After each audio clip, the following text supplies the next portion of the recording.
Je dis bonjour à tous, bienvenue au CMAP, bienvenue au concours de la médiation commerciale. Toute cette semaine, nous avons reçu 150 étudiants, 250 professionnels. Donc au plus fort du concours, mardi, on a pu avoir 400 personnes connectées sur notre plateforme. On a réalisé 140 médiations, donc ça a été un vrai marathon de la médiation. On a eu des équipes de 5 pays différents, de Belgique, de Suisse, du Canada, du Maroc. C'est un beau succès pour nous, on est très contents. La finale se tient aujourd'hui à 10h45 et à 13h45 en direct. Vous pouvez la suivre si vous le souhaitez. Vous êtes à peu près 1200 à suivre l'événement sur les réseaux sociaux. Donc, nous sommes à nouveau très contents de ce résultat. Et donc, en marge de ce concours, on a décidé d'ouvrir des webinaires à tout public. Et ce matin, c'est le dernier webinaire de la semaine. Et nous sommes avec la société CECIB, Solutions Digitales, et Benjamin English, avocat au barreau de Saint-Brieuc et de La Baule.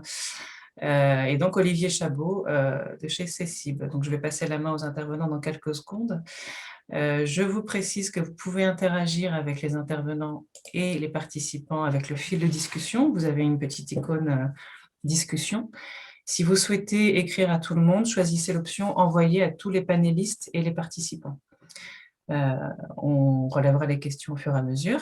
Vous pouvez également lever la main avec la petite icône du bas. Et à ce moment-là, je pourrais vous passer la parole si vous le souhaitez. Voilà, je vous souhaite un bon webinaire et je passe la main à Olivier et Benjamin. Merci Marjolaine. Merci Marjolaine. Voilà, donc bonjour à tous. Moi, je suis Olivier Chabot, effectivement, directeur des solutions métiers chez CECIB. Le but aujourd'hui, effectivement, ce matin, c'est de discuter avec Maître English, qui est utilisateur d'une solution, voir un petit peu comment, grâce à ces solutions, il a pu optimiser dans son cabinet son temps de travail à travers l'outil de gestion. Donc, Benjamin, je vais te demander de te présenter, me faire un petit peu un historique par rapport aussi à la médiation, hein, lequel rapport, on va dire, tu as avec la médiation dans ton métier. Et puis après, on parlera finalement de ton cabinet, de ton organisation et de voir un petit peu comment se passe effectivement le travail au quotidien et l'apport qu'a pu te faire les solutions CECIB. Voilà. Je te laisse la Bien, parole. bonjour à tous. Bonjour à tous. Juste une précision par rapport à ce que disait Marjolaine. Je suis avocat au barreau de Saint-Nazaire désormais depuis le 1er janvier dernier. On est passé en SCP interbarreau. Donc, j'ai un petit peu changé, mais enfin, bon, je suis toujours sur les deux sites, dans cette belle Bretagne du nord au sud. Moi, je suis avocat associé dans un cabinet qui est un cabinet finalement assez typique des cabinets de province, essentiellement basé sur du contentieux avec des clients à la fois des entreprises, des clients institutionnels, comme on dit, quelques particuliers aussi. Donc, un cabinet absolument typique des cabinets de province qui font une activité assez classique, mais néanmoins impacté, on le verra, par toutes les transformations digitales. Et puis, à côté, j'ai été un petit peu initié à toutes ces choses-là dans le cadre de mes fonctions chez Rojuris, le réseau Rojuris France, qui est un réseau d'avocats dont le cabinet fait partie depuis le début, et puis dans lequel j'ai pris quelques responsabilités, notamment en ayant été vice-président et chargé de la transformation digitale, de la digitalisation, et notamment au travers de formations qu'on a fait très rapidement pour nos membres sur tous ces sujets-là, sur des sujets connexes, parce qu'il y a la transformation digitale, il y a la digitalisation, il y a aussi les soft skills qui sont… Il y a un pendant, il y a une interconnexion entre toutes ces matières-là qui font qu'on transforme nos métiers. Donc, ce sont des sujets qui, finalement, ne sont pas isolés les uns des autres, qui se répondent énormément parce qu'on a tous besoin d'outils digitaux essentiels pour aujourd'hui, non seulement satisfaire nos clients, c'est la première des choses, mais également pour faire tourner nos organisations, y compris avec les contraintes qu'on connaît. On nous a annoncé quelques contraintes supplémentaires pour certains, pas pour nous, hier soir. Donc, on est complètement dans l'actualité. Et donc, Benjamin, ça fait combien de temps aujourd'hui que tu as mis en place un outil qui t'a permis effectivement d'organiser la digitalisation de ton cabinet, et quel a été aussi le ressenti des personnes du cabinet, parce que je pense qu'effectivement c'est important, c'est peut-être un changement. Et donc, comment s'est fait cette approche au sein du cabinet finalement? je dirais pas que alors ça s'est pas fait du jour au lendemain. C'est-à-dire que la transformation digitale est quelque chose qui se fait progressivement parce que déjà, on n'a pas le temps de tout changer. En fait, c'est complètement différent selon que vous créez un cabinet from scratch avec, par exemple, des jeunes associés qui se mettent ensemble et qui créent depuis de zéro. Parce que là, on a une feuille blanche. Et effectivement, aujourd'hui, on a une feuille blanche, on a des outils qui existent sur le marché et puis bah, on peut faire ce qu'on veut. Quand on vient d'un cabinet plus ancien comme moi, qui a été fondé il y a presque 40 ans, avec des associés avec des tranches d'âge différentes. Ça se fait progressivement. Et je dirais que finalement, le premier confinement, parce que tout a commencé à émerger, enfin, tout avait émergé avant, mais tout a commencé à se faire ressentir il y a un an, on s'est rendu compte vraiment des bénéfices qu'on avait, de ce qu'on avait fait depuis plusieurs années pour digitaliser. Nous, ça fait 5 ou 6 ans maintenant qu'on est passé sur le logiciel Cessible. Alors, on était d'abord sur Cessible R, puis sur Cessible Neo.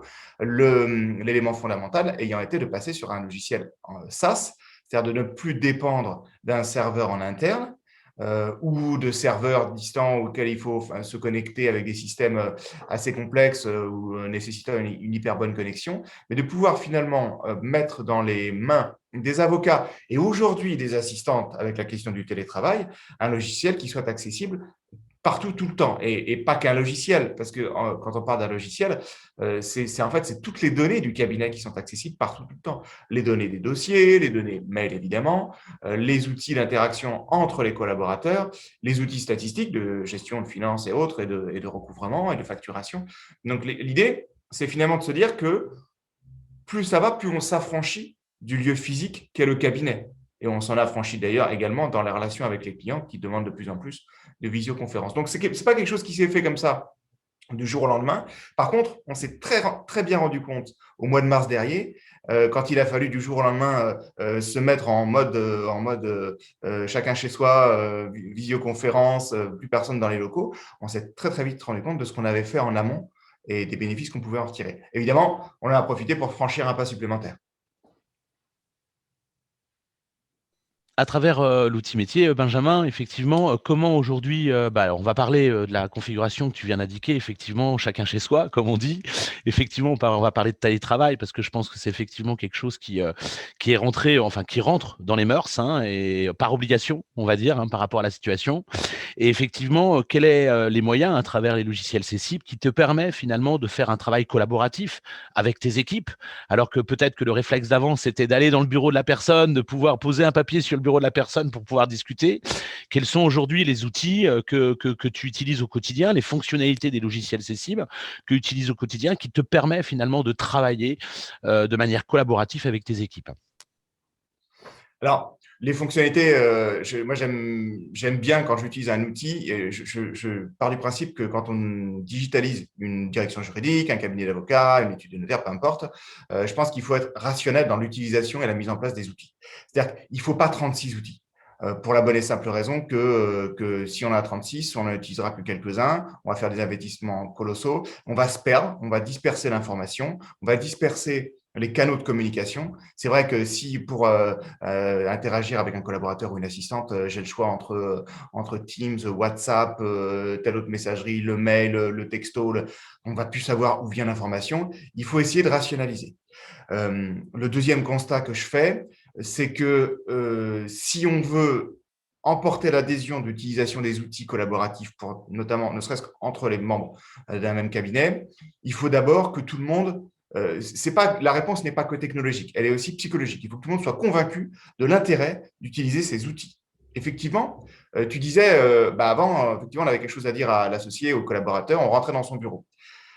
C'est vrai, mais c'est humain et c'est bien et c'est parfait. Et c'est ce qui fait que les interactions sociales dans l'entreprise et c'est ce qui fait que beaucoup de gens aujourd'hui veulent s'affranchir du télétravail pour revenir, ne serait-ce que partiellement en présentiel dans l'entreprise. C'est bien, mais c'est aussi une réflexion qu'on a eue, un facteur de perturbation, puisque finalement, le fait d'avoir quelqu'un qui débarque dans son bureau 40 fois par jour peut, pour celui qui est dans son bureau et qui essaie de se concentrer, être un perturbateur. Donc, on va essayer d'utiliser ces outils pour faire en sorte de sacraliser le temps de réflexion et le temps de concentration de chacun. Nous, on a eu beaucoup de bonnes choses qui sont arrivées avec le télétravail partiel qu'on a maintenu, qu'on maintient tout le temps. Enfin, ça dépend des personnes. En interne, on a laissé une certaine flexibilité, mais on a certaines assistantes, notamment, qui ont découvert qu'en télétravail, elles fonctionnaient beaucoup mieux, elles travaillaient beaucoup mieux, elles étaient plus productives, ce qui n'empêche pas de revenir de temps en temps. Mais l'idée, c'est de sacraliser le temps d'interaction et le temps de concentration de ceux qui travaillent. Alors, pour ça, on a plusieurs outils. Il y a évidemment le parapheur, qui est un élément essentiel. On avait des parapheurs avant, on avait les parapheurs noirs avec des feuilles roses à l'intérieur, et puis on signait. Et puis, dès qu'il y avait une correction à faire, il fallait rayer avec le stylo plume, puis l'assistante repartait avec son parapheur. Elle revenait corriger après avoir réimprimé les documents. Bon, évidemment, ça, c'est révolu. Moi, j'utilise beaucoup le parapheur chez Cécile parce que c'est une sorte de porte d'entrée, de moyen d'entrée global. Tout ce qui arrive du RPVA, alors tout ce qui arrive de fond du RPVA, c'est-à-dire des conclusions adverses, tout ce sur quoi je vais devoir passer du temps facturable évidemment, du temps intellectuel, tout va arriver dans mon parapheur. Également, ce qui va être en sortant, pas que ce qui est en entrant, mais ce qui est en sortant, qu'un collaborateur va avoir préparé pour que je le relise, ce qu'une assistante va avoir tapé parce que je l'aurais dicté au préalable. Tout va dans le parapheur. Le parapheur, c'est vraiment l'élément central. L'idée étant de bien définir les rôles de chacun. Le parapheur fonctionne si les rôles de chacun sont parfaitement définis. Si, ne serait-ce que pour le retour de mise en état, on sait qui doit faire le retour de mise en état, qui doit valider, pour le cas échéant, rajouter de l'information dans les courriers qui vont être préparés et qui vont partir au client, et ensuite qui doit, de manière finale, envoyer au client le courrier de retour de mise en état. Bon, c'est un exemple hyper bateau que tout le monde connaît. Donc, le parapheur est un élément fondamental. Après, pour les échanges qui sont, je dirais, moins substantiels, plutôt des échanges d'informations rapides, on va évidemment essayer de moins privilégier l'email, parce que là aussi, on a un temps passé sur les emails qu'on va essayer de réduire. Donc, il faut réduire le flux. Réduire le flux, ça veut dire qu'on ne va pas utiliser l'email comme un chat, mais par contre, on a des outils de chat et toutes les solutions accessibles fonctionnent avec les solutions de la suite Office et notamment avec Teams, ce qui nous permet de créer des canaux de discussion, ça s'appelle comme ça chez Teams, des canaux et par thématique et de dialoguer à hauteur de l'équipe d'un associé, à hauteur des associés entre eux, à hauteur des assistantes, et même de créer des canaux en termes de fonctionnement interne pur hors dossier. Par exemple, pour telle réunion, la réunion hebdomadaire de l'agenda, eh bien, cette réunion-là, on sait qu'elle va se tenir tel jour, telle heure.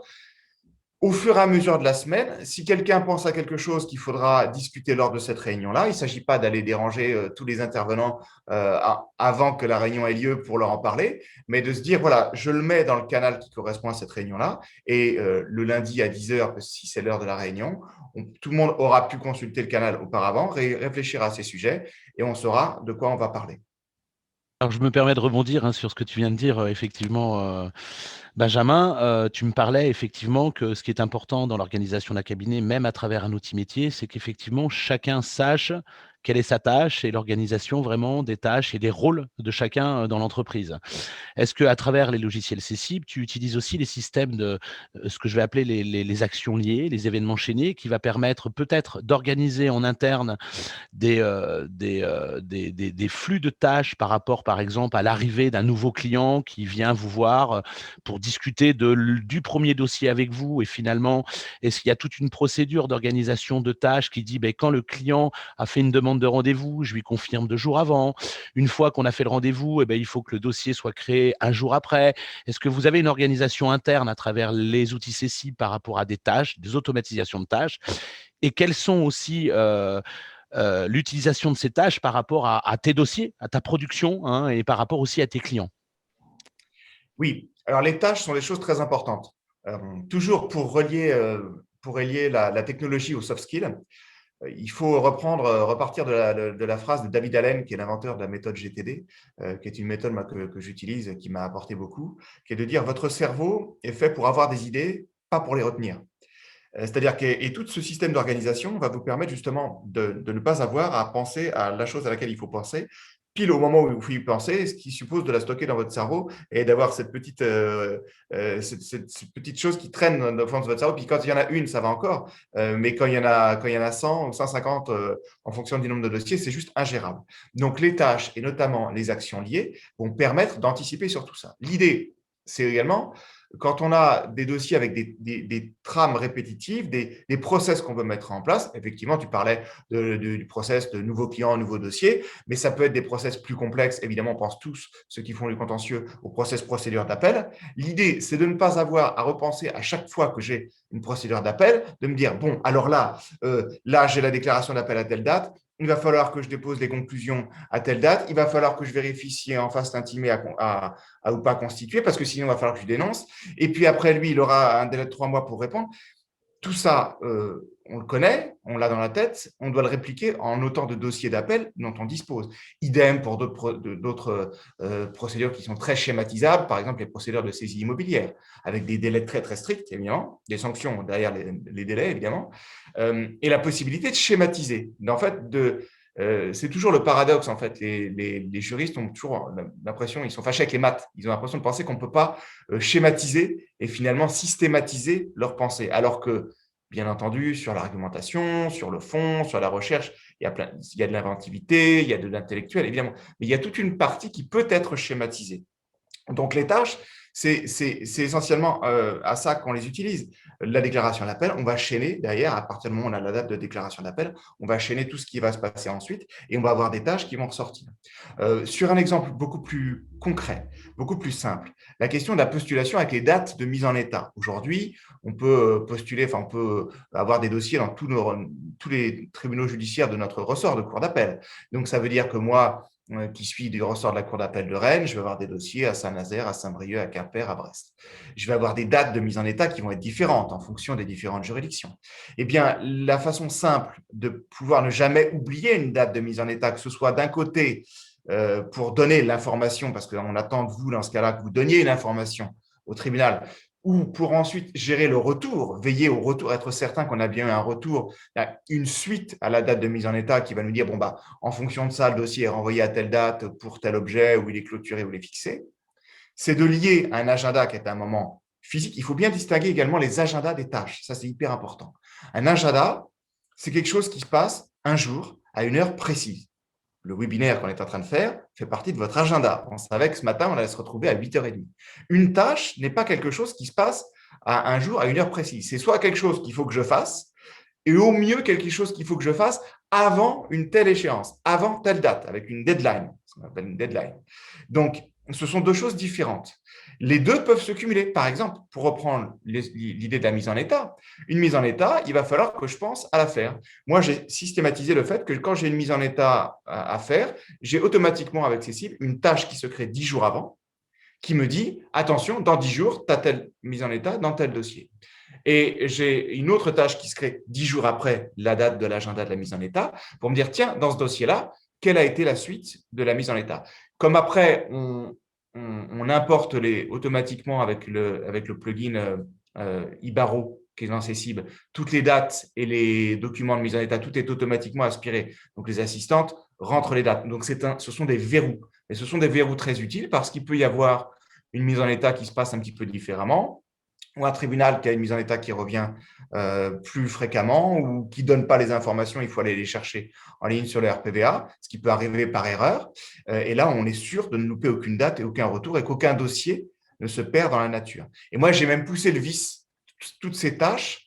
Alors ça, c'est de l'organisation personnelle, ce n'est pas de l'organisation au sein de l'équipe, mais j'ai poussé le vice pour regrouper ces tâches parce que finalement, le traitement des tâches est quelque chose qui est absolument essentiel, encore une fois, pour ne pas avoir à réfléchir à toutes ces tâches et à ne pas les garder dans l'esprit, mais qui prend du temps et qui est un mode de réflexion différent du fait de pouvoir se concentrer 3 ou 4 heures sur un dossier. Donc, j'essaie de les regrouper. Moi, une journée, moi, c'est le lundi, ça peut être n'importe quel autre jour. Moi, c'est le lundi que toutes mes tâches sortent. Je n'ai pas de tâches le reste de la semaine. Par contre, le lundi, je traite toutes mes tâches dans tous mes dossiers, ce qui me permet d'attaquer la semaine en étant sûr que je suis à jour et que je n'ai rien oublié. tu parlais effectivement excuse-moi, dans cette organisation de tâches, le lien avec les instances, hein, le RPVA. Qu'est-ce que les solutions accessibles, justement, t'ont apporté par rapport à le RPVA? Tu nous as bien indiqué effectivement qu'on avait un lien dans CECIB avec le RPVA, ne serait-ce que pour importer les audiences de mise en état, pour justement mettre à jour l'agenda automatique de tes dossiers par rapport à ces reports de mise en état. Et après, effectivement, on a une automatisation pour pouvoir faire un courrier automatique par rapport au report de cette audience et pour prévenir le client. Et au niveau du RPVA même, qu'est-ce que t'as apporté les outils CECIB par rapport à l'optimisation du temps de travail, par rapport à la ressaisie éventuelle, par rapport à la diffusion de l'information au niveau du RPVA? Qu'est-ce que t'as apporté les solutions CECIB à ce niveau-là? C'est énormément de temps gagné parce que sinon, il y a toujours moyen d'aller voir sur le RPVA. Mais c'est-à-dire que, en fait, ça renvoie à la nécessité d'avoir un logiciel métier qui soit le cœur de l'information au sein du cabinet. Donc, l'exemple du RPVA est un exemple. C'est un exemple fondamental parce que c'est probablement ce qui mange le plus de temps aujourd'hui dans les cabinets qui font du judiciaire, sauf à ne faire que de la médiation et de l'arbitrage, c'est-à-dire à passer outre. Mais on est quand même face à un système où, ne serait-ce que culturellement, quand on fait du contentieux, on passe le plus souvent par le système public, service public de la justice. Donc, on est obligé d'utiliser ça. Mais ça renvoie à l'idée générale que nos systèmes informatiques, et je plaidais tout à l'heure pour la diète informatique pour ne pas avoir trop d'outils, mais que les différents outils qu'on utilise puissent dialoguer entre eux. Bon, le plugin Ibaro, c'est ça, c'est-à-dire qu'il faut qu'il y ait des interactions. Si on a des informations qui ne dialoguent pas, là, le plugin permet d'aspirer automatiquement les dates. Donc, automatiquement, on lance la clé RPVA, voilà, et on a toutes les dates qui rentrent dans les différents dossiers affectés au dossier, et l'assistante ensuite rentre les éléments dans le dossier, que ce soit des dates, que ce soit des documents, des pièces adverses, des conclusions, des motifs de renvoi, et ensuite prépare les courriers. Ce qui, moi, me fait gagner un temps phénoménal, parce que ça veut dire que non seulement, quand je vais dans mon parapheur, je vais avoir l'email, nous on fait des emails, on fusionne directement des emails, je vais avoir l'email où mon assistante va pouvoir écrire à mon client en lui disant « le dossier a été envoyé à telle date, on a reçu les conclusions adverses que vous trouverez en pièces jointes. » Et évidemment, moi, là-dessus, je n'ai plus qu'à ouvrir les conclusions adverses que j'ai reçues pour voir ce qu'il y a dedans et éventuellement compléter le propos, compléter l'email qui a déjà été préparé. La date a déjà été rentrée. Je complète l'email et là, j'explique au client, voilà, dans les conclusions adverses, il y a telle chose nouvelle, je pense qu'il va falloir répondre ou pas. Mais je n'ai que ce travail qui est fondamentalement mon travail intellectuel d'avocat, de juriste, à réaliser avant que le dossier, avant d'appuyer sur envoyer et que l'email parte avec toute l'information le plus rapidement possible au client. L'idée, c'est que l'information transite par des canaux les plus rapides possibles, de rationaliser le nombre d'étapes et de faire en sorte que l'information parvienne au client le plus rapidement possible. L'idée, en fait, de manière générale sur la gestion de l'information, c'est de faire en sorte que plus on va attendre, plus on va générer du stress, surtout dans les cabinets qui font du contentieux, qui sont nécessairement des clients parfois stressés par leur contentieux, qui en plus ne connaissent pas le fonctionnement de la justice, ils ne savent pas ce que c'est qu'une mise en état. Donc, des fois, ils vont appeler le lendemain pour dire alors, est-ce que vous avez le retour? Qu'est-ce qui s'est passé? Est-ce qu'on a plaidé le dossier? Non. Donc, il faut être capable, dès qu'on a le retour de mise en état, on est un peu dépendant des juridictions là-dessus, mais dès qu'on a, nous, l'info, de pouvoir la répercuter au client le plus rapidement possible et sans y passer, sans que les étapes soient multipliées, sans qu'il y ait de doublons dans les tâches confiées aux uns et aux autres, en sachant parfaitement qui fait quoi. Et surtout, moi, de mon point de vue d'avocat, en n'ayant pas à faire des tâches qui soient répétitives ou en ayant vraiment qu'à me concentrer sur le cœur de mon métier, qui est l'analyse, le conseil délivré au client. Alors, je me permets parce que je vois une petite question sur le chat. Donc, il y a une personne qui vient de nous rejoindre et elle se posait la question effectivement de quel logiciel on parlait. Donc, effectivement, aujourd'hui, on parle des logiciels de la gamme CECIB, que ce soit le logiciel CECIB Neo et CECIBR, plus effectivement tout l'écosystème CECIB qui permet effectivement d'avoir des interactions, comme on le disait là, avec par exemple le RPVA. On parlait de flux d'informations, Benjamin. On le sait aujourd'hui, l'univers s'est ouvert au mail depuis bien des années maintenant.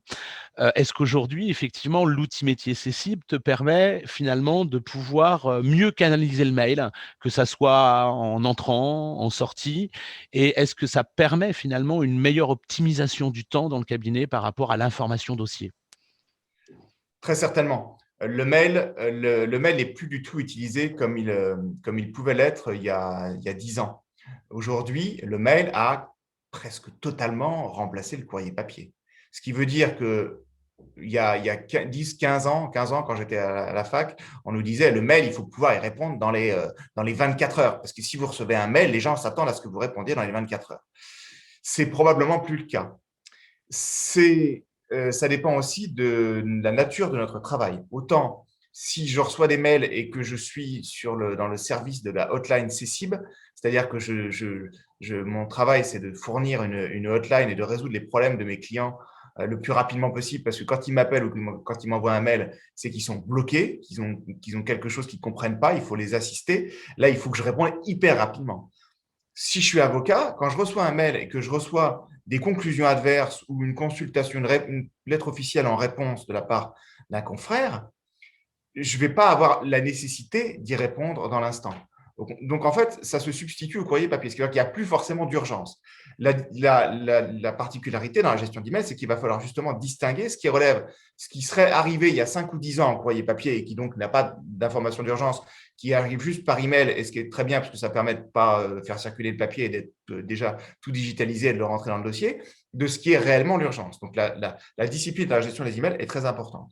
Maintenant, les logiciels, Néo nous permet d'aller très, très vite, puisque directement, on a une passerelle. Là encore, pareil, on est dans l'interaction entre les outils essentiels digitaux du cabinet, en l'occurrence Outlook, et le logiciel métier. Le plugin nous permet directement de ranger dans les différentes strates du dossier CCIB les pièces jointes, que ce soit des pièces adverses, des conclusions ou autres, de les renommer immédiatement. C'est hyper important parce que ça ne se faisait pas il y a quelques années, il y a 10 ans. Maintenant, si on ne renomme pas les pièces jointes, dès lors qu'on s'affranchit de plus en plus du dossier papier, si on n'a que les pièces qui sont non renommées pour les rechercher ensuite, c'est absolument impossible. Donc, je les range correctement, je les archive correctement dans mon dossier, je les renomme. Je peux, le cas échéant, à partir directement du plugin CCIB, les transmettre dans ce fameux parapheur dont on parlait, parce que peut-être que certaines pièces dans le process métier du cabinet vont ensuite devoir être traitées par qui? Un collaborateur, qui? Une assistante. Si c'est un huissier qui m'écrit pour demander le paiement d'une provision, c'est directement l'assistante qui va gérer, qui va avoir les moyens de paiement. Donc, directement, on va rentrer dans le process métier, à la limite, sans avoir besoin directement de rentrer dans CCIB. Enfin, CCIB est ouvert à côté, mais à partir d'Outlook, ce qui me fait gagner du temps. Et je dirais que je gagne encore plus de temps lorsque ce travail est fait par nos assistantes d'EcoStaff, puisqu'on peut confier à EcoStaff, qui fait partie de CCIB également, le soin d'intégrer directement ces emails. Donc, j'ai même plus cette intégration à faire, ce renommage de documents, le fait de ranger les documents. Et là, je gagne encore plus de temps. Alors effectivement, je me permets de rebondir sur ce que tu dis, Benjamin. Effectivement, aujourd'hui, dans le groupe CFCIB, effectivement, il y a une filiale qui s'appelle EcoStaff, qui propose, on va dire, du secrétariat externalisé. Donc effectivement, ça va effectivement du standard téléphonique externalisé qui permet finalement pas de remplacer l'assistante, mais de pouvoir permettre au cabinet d'avocats de pouvoir apporter du service complémentaire finalement à leurs clients. Parce que finalement, au lieu d'ouvrir un standard de 9 h à midi et de 14 h à, je vais dire n'importe quoi, 17 h, effectivement, les assistantes d'EcoStaff peuvent effectivement faire le relais de 8 h à 9 h, de 12 h à 14 h, de 18 h à 20 h, ce qui permet finalement au cabinet d'avoir on va dire un standard open toute la journée, sans interruption. Et effectivement, je pense que c'est important pour vous, hein, par rapport à votre activité, que le client ait toujours un moyen de vous joindre, si je puis me permettre. Et effectivement, comme tu le disais également, les assistantes d'EcoStaff sont formées sur les produits donc CCIB R et CCIB Neo, ce qui leur permet finalement de pouvoir peut-être absorber des tâches chronophages. Et ça vous permet, je pense, vous, au niveau du cabinet, d'orienter vos assistantes physiques dans le cabinet à des tâches peut-être plus productives, plus à forte valeur ajoutée, hein, comme la production, pourquoi pas, d'un document, comme pourquoi pas la facturation, qui est importante, hein, parce que s'il n'y a pas de facturation, il n'y a pas de chiffre d'affaires, il n'y a pas de rentrée d'argent, donc je pense que c'est important.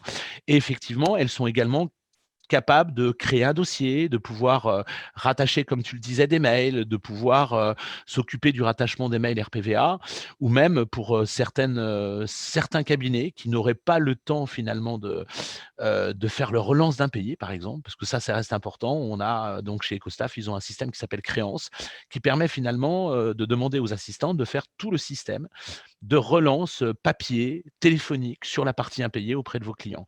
Et c'est important, Benjamin, est-ce que, puisque tu utilises les services Ecostaff, est-ce que, je ne sais pas si tu utilises le standard, ça tu vas me l'indiquer, hein, le standard externalisé, mais si c'est le cas, est-ce qu'aujourd'hui, il y a un ressenti de tes clients par rapport finalement au travail effectué, parce que c'est des gens qui sont externalisés, donc peut-être qu'effectivement, il y a un ressenti, de quelqu'un qui appelle et qui sent finalement que c'est peut-être pas quelqu'un du cabinet. Est-ce qu'il y a un ressenti sur ce point-là? Alors, l'objectif étant qu'il n'y ait pas de ressenti, c'est-à-dire que justement que le client ne fasse pas, ne soit pas capable spontanément de se dire ah ben là je suis pas au cabinet. Nous on a utilisé les services d'appel téléphonique d'Ecostaff ponctuellement, notamment lors des certains congés maternité ou autres, où il fallait éponger la question du standard. Mais après, le service d'Ecostaff, à mon sens, justement, fait bien son job lorsqu'il ne se ressent pas. Mais je voudrais tordre le cou à une idée reçue, parce que quand on parle de ces services de secrétariat externalisé, certains présupposés pourraient laisser penser que finalement, on est en train de tuer le métier des assistantes juridiques au sein des cabinets. Ce n'est pas le cas. Ce n'est pas le cas du tout. Je pense qu'on est en train de modifier le métier de ces assistantes. Ce métier se modifie plutôt dans le bon sens, dans le sens où, avec notamment le support de services comme celui d'Ecostaff, on va pouvoir les délester de certaines tâches chronophages à faible valeur ajoutée, des choses non pas automatisables parce que c'est encore une intervention humaine, mais des choses qui sont redondantes, qu'elles savent faire pour concentrer leur travail sur vraiment ce qu'elles ont appris, sur une technicité particulière, que ce soit en matière de saisie immobilière, sur la relation client lorsqu'il faut accueillir le client physiquement au cabinet, anticiper ses besoins. Il y a une inversion des rôles. Et je pense une des réflexions anecdotiques qu'on peut se faire, c'est notamment la question de la reconnaissance vocale, la question de la technologie de reconnaissance vocale, quelque chose de fondamental. Mais c'est quelque chose que j'utilise depuis que je suis élève avocat. Donc, j'étais très, très tôt utilisateur de reconnaissance vocale. J'avais une alternative. C'était soit j'apprenais à taper à 10 doigts, ce que je ne savais pas faire quand j'étais étudiant, soit j'utilisais la reconnaissance vocale. Je me suis mis à la reconnaissance vocale. Du coup, je ne sais toujours pas taper à 10 doigts, mais peu importe. Mais Je suis d'accord avec toi, Benjamin. Je dis toujours, quand je tape sur un ordinateur, je suis une très mauvaise secrétaire parce que je fais des fautes, je loupe la touche. Et effectivement, je suis comme toi, j'utilise effectivement la reconnaissance vocale et effectivement, tu pourras bien sûr le confirmer, mais les logiciels Cessib sont connectés avec un produit qu'on a également développé qui s'appelle Dicta Plus Cloud. Alors, c'est un logiciel qui peut servir à deux choses. Il y a la pratique, comme tu l'as dit, dans ton cabinet, il y a différentes générations d'avocats. Peut-être qu'aujourd'hui, dans ton cabinet, tu as une génération d'avocats qui avait l'habitude de dicter du fichier son et de transmettre le fichier son à la secrétaire pour justement qu'elle fasse la frappe. Donc, effectivement, Dicta Plus Cloud a cette version numérique qui permet d'avoir un flux de dictée et qui permet éventuellement d'envoyer soit la dictée vers une secrétaire en interne, soit la dictée vers une secrétaire externalisée comme Ecostaff, qui, elle, va faire la frappe. Et toi, si je comprends bien, tu utilises la couche reconnaissance vocale qui va permettre finalement, je suppose, quand tu es dans un mail, quand tu es dans un document, de faire que ta voix devienne tes doigts finalement. C'est ça? Exactement, et je l'utilise à plusieurs géométries variables, c'est-à-dire que j'utilise ne serait-ce qu'avec mon téléphone pour dicter des textos un peu longs. Je l'utilise directement sur mon ordinateur avec mon casque, avec mon micro-casque pour dicter du texte dans des conclusions que je fais moi-même, que je fais partir tout seul. Donc, ça donne une autonomie à l'avocat qui est très intéressante. La question de l'autonomie, notamment technologique, est un élément fondamental de la digitalisation, soit dit en passant. Ça va vous permettre d'avoir de l'autonomie, de ne plus être dépendant, soit d'un lieu physique avec une logistique physique, avec la nécessité d'avoir un scanner parce qu'il faut que je scanne un truc papier. Si tout est déjà de genre, je suis autonome. Donc, je ne suis pas dépendant du lieu physique, mais dépendant également de la présence physique de nos assistantes, certaines. Parce que quand on s'est retrouvé au mois de mars dernier avec des assistantes en chômage partiel qui n'étaient pas là et qu'on n'avait pas tel ou tel élément ou qu'on ne savait pas faire telle ou telle chose, il y en a beaucoup qui ont appris à utiliser leur clé RPVA au passage, à cette époque-là. Moi compris. Non, j'ai appris un peu plus tard pour être très, très franc. Mais ça y est, je sais faire maintenant. Non, mais pour terminer sur la question de la reconnaissance vocale, oui, je l'utilise. Évidemment, je l'utilise en dictant des fichiers son à mon assistante. Et c'est là que c'est paradoxal, c'est qu'en fait, oui, je suis de cette génération où on a commencé en dictant des fichiers son. Et encore, c'était avant les fichiers son, on dictait des cassettes magnétiques, les petites cassettes. Là. Je pense que beaucoup ont connu ça, qu'on mettait ensuite sur le dossier, avec la pile de dossier, avec la cassette qui concerne la pile de dossier. Des fois, la cassette partait, on ne savait pas, elle tombait derrière le meuble, donc il fallait la retrouver, on ne savait plus où elle était, on ne savait plus ce qu'il y avait dessus non plus. Enfin bref, c'était il n'y a pas si longtemps finalement. Mais aujourd'hui, finalement, on est à presque une inversion des rôles qui est assez paradoxale, où l'assistante, avant c'était l'avocat qui dictait, puis ensuite il relisait ce que l'assistante avait tapé dans son parapheur rose et noir. Là. Et maintenant, c'est le contraire, c'est l'assistante qui relie l'avocat. Et moi, je dis souvent, il y a certaines conclusions que je veux faire, que je fais tout seul parce que je veux pas les dicter forcément au dictaphone ou avec mon smartphone, mais que je veux faire. Et après, je dis à mon assistante, dans la dictée, je lui dis, tiens, j'ai fait les conclusions, relisez-les pour voir si j'ai bien relu, si la reconnaissance vocale a bien retranscrit ce que j'ai raconté. Donc finalement, c'est l'inversion des rôles et mon assistante, qui va bientôt partir en retraite dans quelques mois, a commencé toute sa vie, elle a tapé des conclusions et ses copies ont été relues par des avocats et maintenant c'est elle qui relie les avocats. C'est une inversion des rôles qui est assez marquante, me semble-t-il, de l'évolution de ces fonctions. Alors, je réagis un peu parce qu'effectivement, il y a un petit commentaire sur le chat, mais c'est assez drôle. Et c'est vrai qu'on a des mauvaises habitudes, si je puis dire. On dit toujours une secrétaire, une assistante. Effectivement, ça peut être un assistant. Tout à fait. Et c'est vrai que m'en excuse, mais c'est effectivement une déformation un petit peu humaine, je crois, ou masculine peut-être, de systématiquement, effectivement, dire une assistante ou une secrétaire. Donc voilà, merci de cette petite observation. Alors, je voulais te dire, Benjamin, que tu vas avoir une petite bonne surprise parce que courant avril, Cécile va sortir pour Dicta Plus la version mobile qui permettra finalement demain de pouvoir transmettre un fichier son à ton assistant ou ton assistante à distance.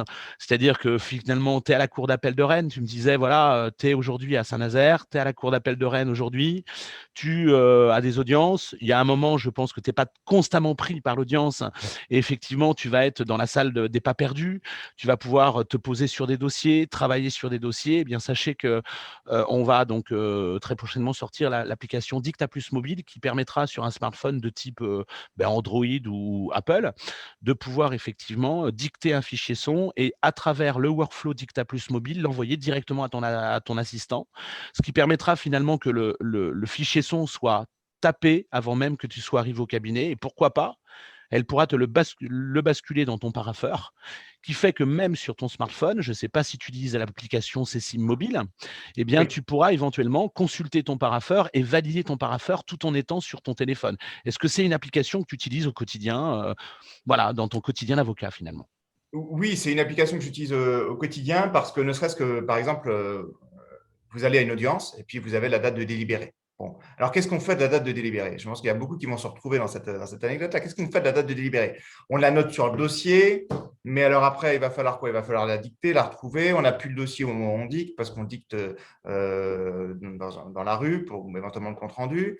On va plus s'en souvenir. On va essayer de s'en souvenir, mais on va rentrer au cabinet. On va dire, zut, c'est quoi? C'est le 13 avril ou c'est le 15 avril? Je ne sais plus. Donc, on va être obligé de rappeler au greffe pour savoir quelle est la date des délibérés. Avec beaucoup de honte, on le fait. Non, l'avantage, c'est que j'ai mon CCI mobile, directement, je suis à l'audience, je rentre la date de délibéré. C'est aussi simple que ça. Donc, et là, je l'ai directement dans le workflow du cabinet. Si je suis collaborateur, l'associé sait directement, avant que je sois rentré d'audience, il sait à quelle date le dossier est mis en délibéré. Ce qui permet toujours, si le client appelle, il n'était pas à l'audience, mais il sait que l'audience était cet après-midi, il appelle à 16 h pour l'audience de 14 h, eh ben, je vais directement voir à quelle date le dossier est mis en délibéré. L'assistante ou l'assistant va pouvoir lui donner l'information. Donc là encore, on facilite les choses, ça évite de laisser traîner des feuilles volantes qu'on perd avec des dates notées sur des bouts de papier et puis on ne sait plus où ils sont. Directement, on va consulter les éléments. Idem pour tous les éléments, les conclusions adverses. Si je suis en clientèle chez un client directement que je veux savoir quelle est la date de mise en état, pas besoin de sortir mon ordinateur, je vais dans mon application smartphone et je vais directement voir quelles sont les prochaines échéances, quand est-ce qu'on a reçu les conclusions adverses. Je peux le renvoyer au client s'il les a oubliées.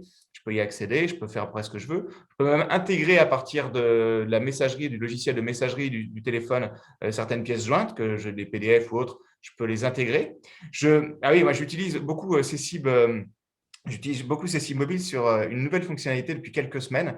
C'est que j'aime bien quand même écrire et notamment prendre des notes quand je réfléchis.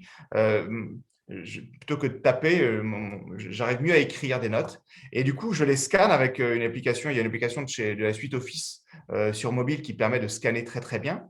Et je les prends en photo, ce qui permet de les scanner. Ça peut marcher aussi pour ceux qui font de l'expertise avec les comptes rendus, les notes d'émargement de réunion d'expertise pour avoir les coordonnées de tout le monde et les adresses email de tout le monde. Hop, vous scannez avec votre téléphone l'élément, il vous le scanne en PDF et là, vous allez directement l'importer dans l'application Cécile Mobile et dans le dossier. Et donc, vous avez toutes vos notes, y compris vos notes manuscrites, au bon endroit, au bon moment, quand vous avez votre ordinateur et que vous revenez au bureau. Et vous n'avez plus besoin d'aller ranger la feuille dans le dossier que vous n'avez pas sous la main et autres. Ça, c'est fondamental. Et ces informations, une fois qu'elles sont centralisées dans le dossier, à travers l'application mobile, tu les glisses également dans le parapheur si tu veux les transmettre à un collaborateur, à une assistante? Exactement, oui, parce qu'au moment où je l'intègre dans le dossier, effectivement, j'intègre dans le dossier, alors je peux renommer pour dire ça, c'est les notes d'entretien de tel jour, telle heure. Effectivement, je peux également, en plus, le mettre dans le parapheur et dire à un tel pour action ou pour information ou pour envoyer au client ou pour. Voilà, effectivement. Alors, un élément important, Benjamin, parce qu'on parle aujourd'hui d'optimisation du temps de travail, de dématérialisation, de déplacement, on parle d'outils métiers centralisateurs, c'est ce que tu nous as dit depuis le départ du webinaire. Est-ce qu'aujourd'hui, tu as réussi, et avec quels outils accessibles, tu as réussi à finalement centraliser tous les documents? Parce qu'un document qu'on produit avec Word à travers l'outil métier, bon, bah, il va être centralisé par définition, mais tu as beaucoup de documents aujourd'hui qui viennent de l'extérieur, que ça soit tes clients qui t'envoient des pièces, que ça soit des confrères adverses qui effectivement t'envoient des informations.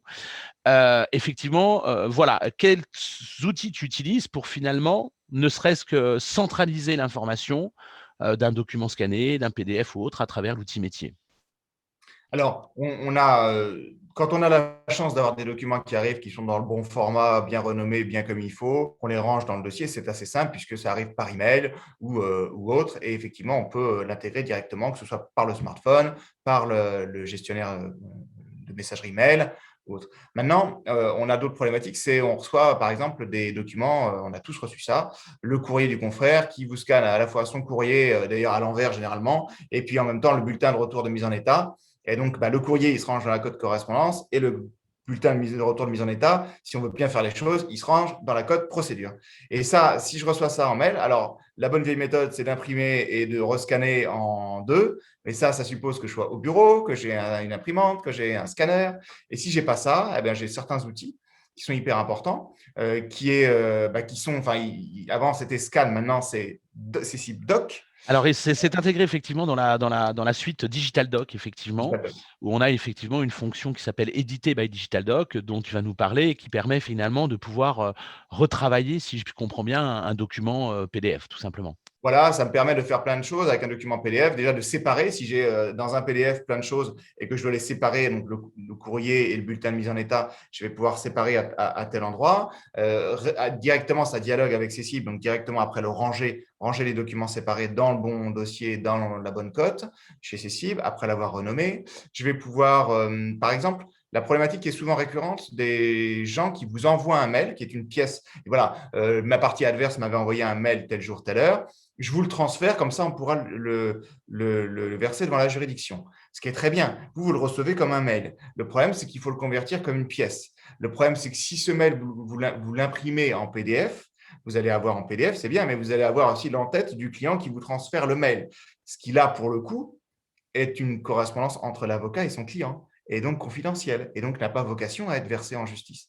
Donc, vous voulez conserver le mail que le client vous transfère en dessous, la discussion en dessous, mais pas la partie où le client vous transfère ce mail. Eh bien, avec Cécile Doc, aujourd'hui, vous pouvez masquer, mettre un blanc, un cache, qui ne se voit pas d'ailleurs, qui est absolument invisible, sur la partie qui est confidentielle, qui n'a pas vocation à être communiquée. Il ne s'agit pas de traverser le document, tout juste de ne pas communiquer quelque chose qui est de nature confidentielle et ainsi de ne pas enfreindre une règle déontologique, ce qui est quand même absolument fondamental. Donc, voilà, on peut faire ça. Et puis, alors, autre élément dont je voudrais parler avec Cécile Doc et antérieurement Scan, c'est que là, on peut se plaindre que nos juridictions ne vont pas assez vite, mais elles vont quand même à leur vitesse évoluer et elles veulent aujourd'hui aller vers des dossiers plaidoirie dématérialisée.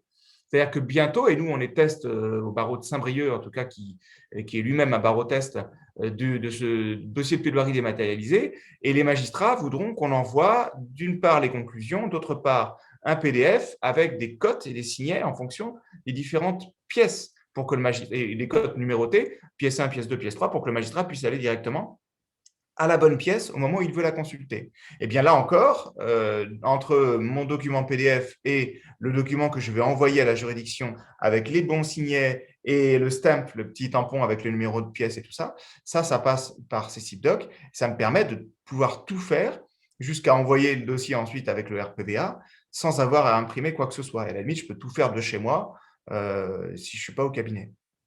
Et en parlant de l'optimisation du cabinet, justement, tu parlais de la fonction tamponnée, effectivement, à travers l'outil DigitalDoc, qui permet effectivement de générer ce qu'on appelle les bordereaux de communication de pièces.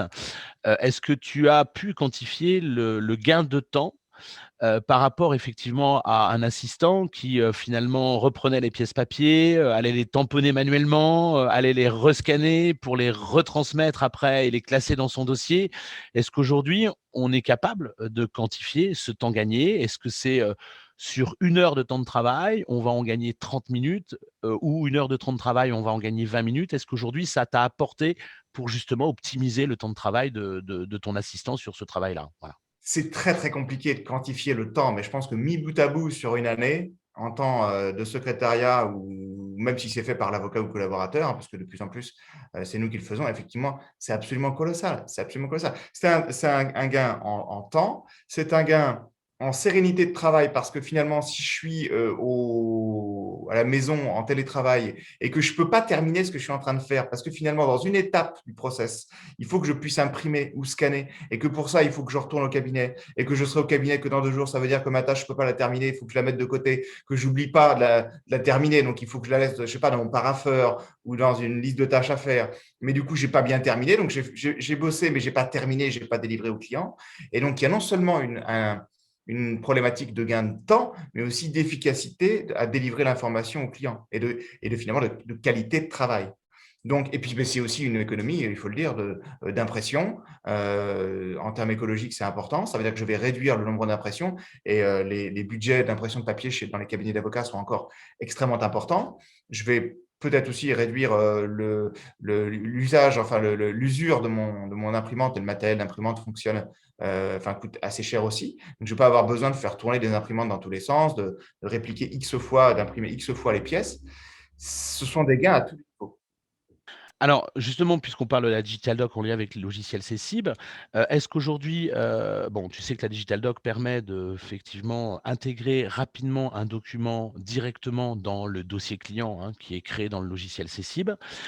Est-ce qu'aujourd'hui, alors tu as 2 solutions après. Tu as les solutions des cabinets qui ont, tu sais, des copieurs centralisés avec peut-être une fonction scan to email ou peut-être je scanne le document, je le mets dans un répertoire, réseau et ensuite je le range à mon dossier. Il y a certains cabinets qui ont mis la pratique, d'un scanner à portée de main finalement, qui permet, pourquoi pas, je prends l'exemple de l'assistant qui ouvre le courrier le matin, donc je suppose qu'il va avoir 30-40 courriers à ouvrir le matin avec, des documents de 1, 2, 3, 4 pages.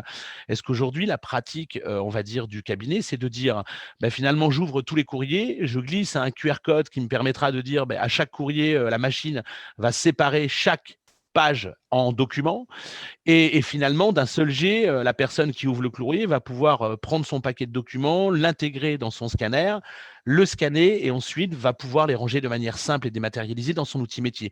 Est-ce qu'aujourd'hui, c'est une pratique que tu as mis en place ou que tu peut-être souhaiterais dans l'avenir mettre en place parce que tu sens que peut-être il y a peut-être un gain, une optimisation au niveau du temps, au niveau de l'application?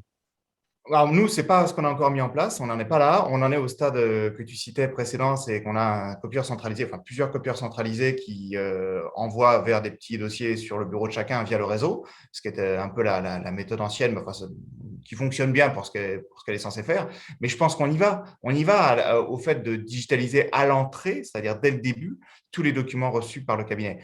Bon, il faut dire qu'aussi la masse de dossiers, de courriers papier reçus tous les matins, décroît beaucoup. Ça dépend du typologie de clientèle. Il y a encore des clients qui sont encore très papier, hein. Certaines institutions ne sont pas complètement digitalisées, donc il faut le prendre en considération. Mais du coup, on y va forcément. Et il faut là aussi tordre le cou à certaines idées reçues, et de dire ah bah oui, mais alors tout scanner à l'entrée le matin, vous vous rendez pas compte, ça va prendre du temps, on va perdre du temps. Il va falloir mettre un assistant ou une assistante à plein temps là-dessus. Non, certes, effectivement, ça va prendre du temps, mais enfin, ça va en prendre moins en moins puisqu'on reçoit moins de courriers physiques.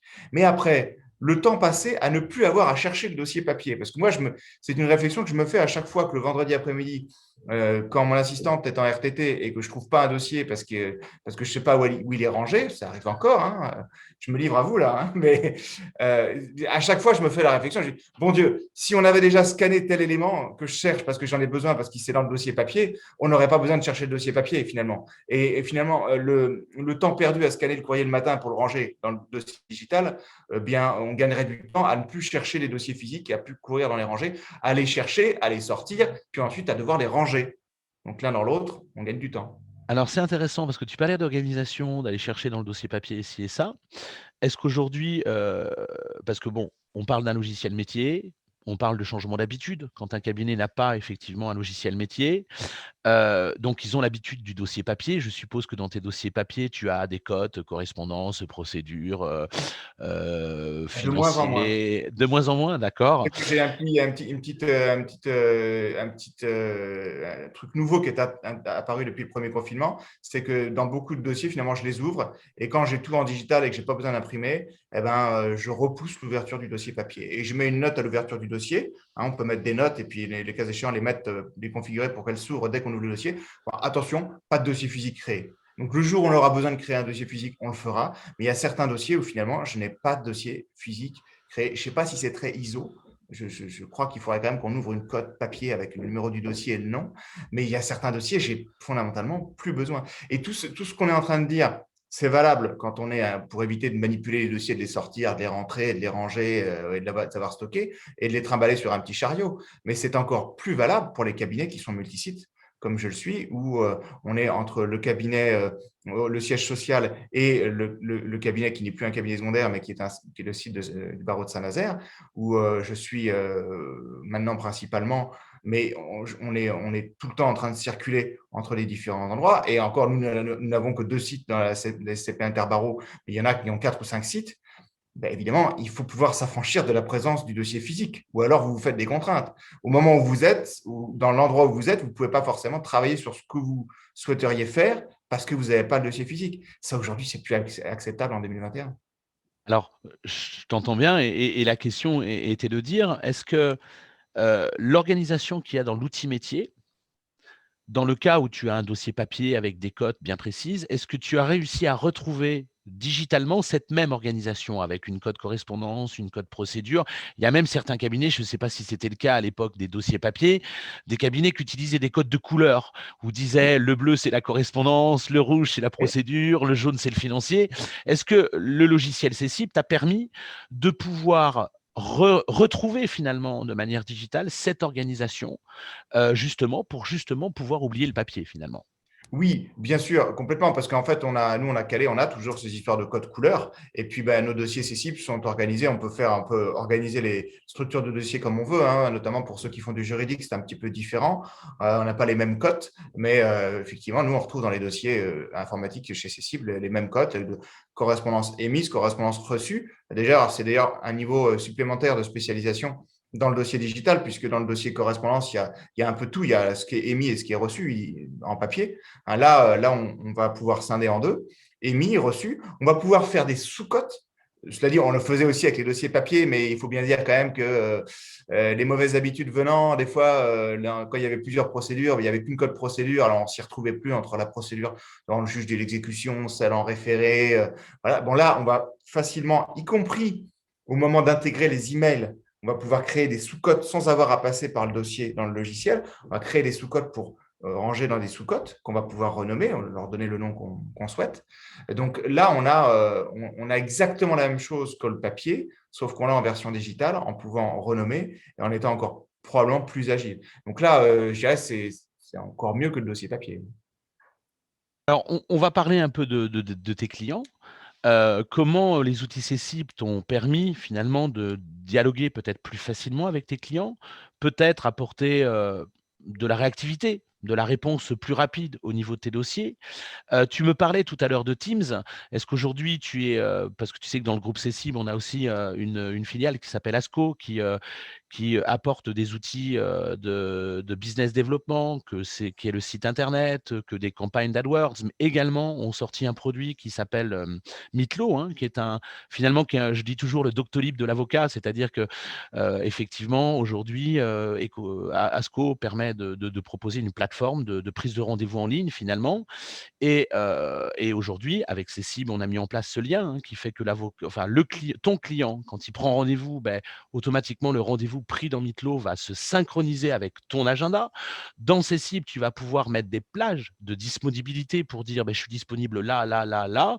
Et bien sûr, on met à jour ton agenda parce que tu peux avoir un rendez-vous client, tu peux avoir une audience. Et donc, on va mettre à jour la plateforme Meetlo qui permettra de rendre certaines zones disponibles qui sont les zones où finalement tu peux recevoir du client ou du nouveau client.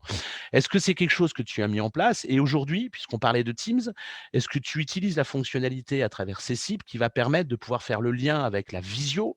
Est-ce que tu fais déjà des visios avec tes clients, la pratique? Et est-ce que tu utilises tous ces vecteurs de communication avec Cessib? Oui, oui, oui. Alors, on a mis en place avec Meetlo, notamment avec Meetlo, les systèmes de prise de rendez-vous. Il est évident que les clients sont aujourd'hui complètement habitués à réserver, ne serait-ce que sur Doctolib, leur rendez-vous médical. Et ils veulent aujourd'hui faire pareil avec leur rendez-vous chez leur avocat, que ce soit pour un nouveau dossier ou pour un dossier en cours. C'est la même chose. Et il est évident que toujours de la même manière, moi, ça m'énerve de devoir échanger 5 emails pour caler une date de rendez-vous avec un client. Parce que, alors, à quelle date vous êtes disponible? Ah ben non, là, je peux pas. Ah ben là, je peux mieux. Ah ben là, ça m'arrangerait plutôt à telle heure. Vous finissez par donner une date qui, d'ailleurs, qui vous arrange pas. Et puis, au final, donc, votre planning déborde. Non. Et puis, ou alors, c'est votre assistant qui passe du temps au téléphone pour prendre des rendez-vous. Non, il faut automatiser tout ça. C'est un souhait. Pas de tous les clients, parce que c'est aussi générationnel. Et certains clients, quand vous les renvoyez vers un lien pour prendre un rendez-vous en ligne, ils ont encore quelques résistances. Mais c'est aujourd'hui quelque chose qui va rentrer dans les mœurs. Toutes les startups fonctionnent comme ça. Moi, je travaille notamment dans le cadre de Rogeris avec pas mal de startups et de Legal Tech.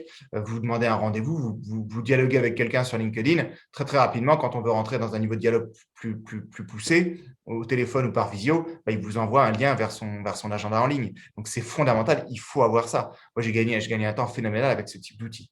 La visioconférence, évidemment, moi, je pense aujourd'hui, je n'ai pas fait de statistiques, hein, mais comme ça, à vue de nez, que les 2 tiers de mes rendez-vous ne sont plus des rendez-vous physiques, mais pas à ma demande, hein, à la demande des clients. C'est eux-mêmes qui veulent plus se déplacer. Parce qu'aujourd'hui, il faut dire également que les centres-villes, et c'est sociétal hein, comme réflexion, mais les centres-villes les cabinets sont souvent dans les centres-villes parce qu'on est encore souvent proche des tribunaux physiques. Les centres-villes sont eux-mêmes souvent de moins en moins accessibles parce que les stationnements sont chers, parce qu'il n'y a pas de stationnement, parce que les politiques publiques font qu'aujourd'hui, on n'aime pas voir circuler des voitures. Donc, le client qui est loin, si je veux avoir un cabinet dont l'aura dépasse mon quartier, mon bloc de maison, mes clients viennent de loin, forcément. S'ils viennent me voir parce que j'ai telle compétence, ils vont venir au moins de la région. S'ils sont obligés de venir me voir et de faire 2 heures de route pour 1 heure de rendez-vous et de payer en plus du parking et d'arriver en retard parce qu'ils ont tourné une demi-heure pour essayer de trouver de quoi se garer, ce n'est pas forcément rationnel. Ils vont préférer une visioconférence. Alors, avec les outils, oui, notamment avec Teams, on a la visio intégrée. Le client nous envoie un mail. On peut faire répondre via une fonction Outlook, répondre avec une visio. Et là, automatiquement, dans le mail de réponse, il va recevoir le lien avec la visio qui va lui envoyer une invitation qui va se mettre dans son agenda à lui, son agenda, et on va rattacher cet email, cette visio au dossier, à son dossier,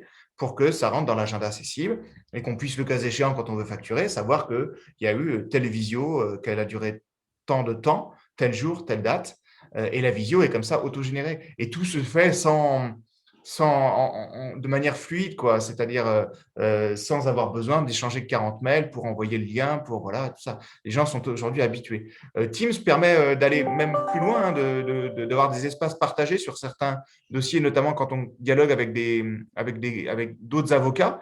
Hein, de parties qui ont des intérêts convergents, qu'on veut mettre des espaces communs pour travailler sur un document en commun avec les confrères, on peut leur ouvrir un accès via Teams et ça permet de travailler sur des documents en commun. Donc là, toutes ces fonctionnalités-là, encore une fois, là, le logiciel de visioconférence dialogue avec le logiciel métier. Donc, cette interaction entre le logiciel métier qui est censé être qui doit être le cœur du cabinet, et l'outil périphérique visioconférence qu'on utilise, doit se faire de manière extrêmement fluide. Ça doit matcher, ça doit avoir des échanges d'informations entre les deux pour limiter les temps morts et les pertes de temps. Donc ça, c'est fondamental. Tu parlais de la communication avec tes clients. Aujourd'hui, donc je suppose que comme tout le monde, hein, tu dialogues beaucoup par téléphone, en physique, mais également via mail. Mais est-ce qu'aujourd'hui, tu partages également des informations, quelle que soit l'information d'ailleurs, parce que ça peut être des dates d'agenda, ça peut être des rappels en disant attention, il faut penser à faire appel dans votre dossier à telle date. Ça peut être, si tu fais du social, une procédure de licenciement économique que tu adresses, pourquoi pas à une DRH qui doit effectivement en interne suivre un calendrier bien précis.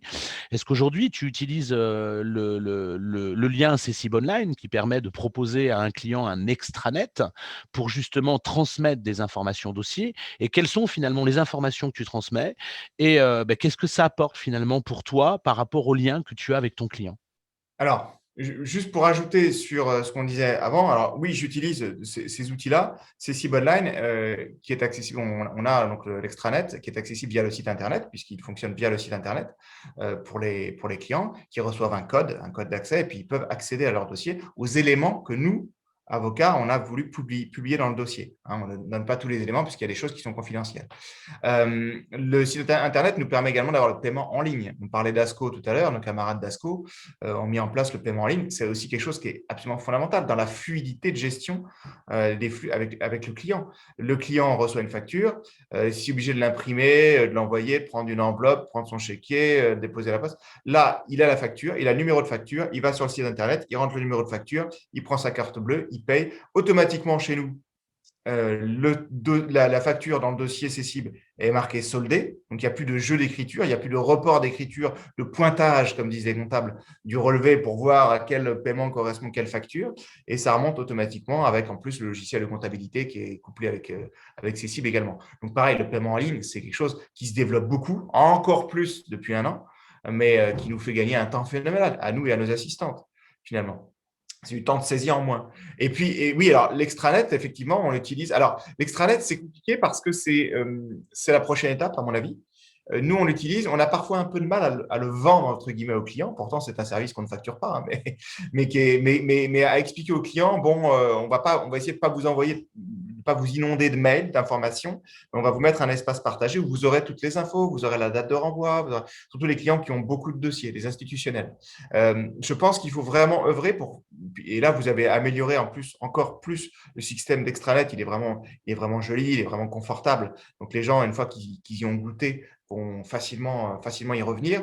Après, il faut juste qu'ils n'oublient pas leur code, qu'ils n'oublient pas leur code d'accès et qu'ils aient le réflexe d'aller chercher l'information plutôt que d'attendre de manière passive. Mais de toute façon, même aujourd'hui, pour aller chercher l'information, ils ont une notification. C'est-à-dire que quand on met quelque chose en plus, des conclusions adverses ou une date, ils ont une notification qui arrive dans leur mail en disant « Attention, dans votre dossier chez votre avocat, il y a quelque chose de nouveau qui est arrivé, allez donc voir l'information. » Donc, ils ont l'information en push par mail. Donc, c'est très confortable. Après, c'est un véritable enjeu aussi pour les cabinets d'avocats, notamment ceux qui travaillent avec des institutionnels, parce que si on ne met pas ça en place à hauteur de nos cabinets, avec nos clients, pour dire à nos clients, voilà, c'est là que ça se passe, parce que moi, j'ai un système sécurisé, bunkerisé. Les informations, il y a des informations qui sont sensibles et je veux que ça passe par mon extranet et vous allez aller dans mon extranet. Eh bien, à l'inverse, certaines institutions vont dire, bah, nous, on a besoin de s'affranchir de l'email et vont obliger l'avocat à passer dans leur extranet. Et là, c'est plus compliqué, alors ne serait-ce que d'un point de vue organisationnel, parce que si on a autant de clients institutionnels qu'on a de plateformes sur lesquelles il faut dialoguer avec la plateforme de telle ou telle institution de représentation sociale ou telle banque ou telle assurance, ça multiplie les outils pour nous. Et là, pour le coup, on ne peut plus centraliser notre information. Donc, il faut être capable d'offrir à nos clients un outil simple, facile, qui résolve leurs problèmes de centralisation de l'information. Sinon, c'est eux qui vont le faire à notre place. Alors, par rapport à cet extranet client, Benjamin, est-ce qu'aujourd'hui, parce que tu l'as bien dit finalement, il faut éduquer son client. Rappelons-nous, on allait voir son banquier régulièrement, une fois par semaine ou régulièrement. Aujourd'hui, qui peut dire qu'il va voir son banquier une fois par an? Parce que c'est vrai, on va sur une plateforme qui nous permet de voir nos comptes, nos écritures, on peut faire des virements de compte à compte. Finalement, on peut faire beaucoup de choses et finalement, on voit son banquier, si je puis dire, que quand on a vraiment besoin de faire un crédit important, par exemple pour acheter une maison et ainsi de suite. Et finalement, tout se passe via l'extranet. Est-ce qu'aujourd'hui, toi, tu as réussi finalement à éduquer nos clients comme les banques ont réussi à nous éduquer finalement tous, pour que justement ça devienne un réflexe, mais surtout, est-ce que le client prend aussi l'habitude, plutôt que de t'envoyer un mail, de déposer des documents sur cet extranet qui te permet finalement d'avoir une fluidité, parce que finalement, tu n'auras plus besoin de ranger les documents dans ton dossier, puisque finalement, indirectement, c'est le client qui l'aura fait à travers son extranet. Alors, c'est pas facile, hein. C'est ce à quoi on veut tendre, et notamment avec des institutionnels. Mais c'est aussi quelque chose, c'est une vraie valeur ajoutée qu'on a à leur proposer, hein. Et c'est pareil, on en revient à ce qu'on disait au début, c'est-à-dire que c'est pas le tout de leur proposer des outils, mais encore faut-il qu'ils soient convaincus de l'intérêt qu'ils ont à travailler avec ces outils-là, que ça va. Et là, c'est là que l'avocat peut apporter une vraie plus-value, c'est-à-dire une vraie valeur ajoutée c'est pas d'éduquer, parce que ça fait un peu instituteur, hein, d'éduquer, mais d'essayer d'être le moteur chez son client d'une transformation digitale, d'une façon de travailler mieux, de façon plus efficace, plus rationnelle, et d'expliquer en plus que nous, si c'est plus rationnel, il est certain qu'on va pouvoir aussi rationaliser nos interventions et peut-être facturer un peu moins cher, parce que finalement, les 2 heures que je vais facturer, qui sont du secrétariat pur, je ne vais pas avoir besoin de les facturer, parce qu'on a adopté un outil digital qui permet de nous en affranchir.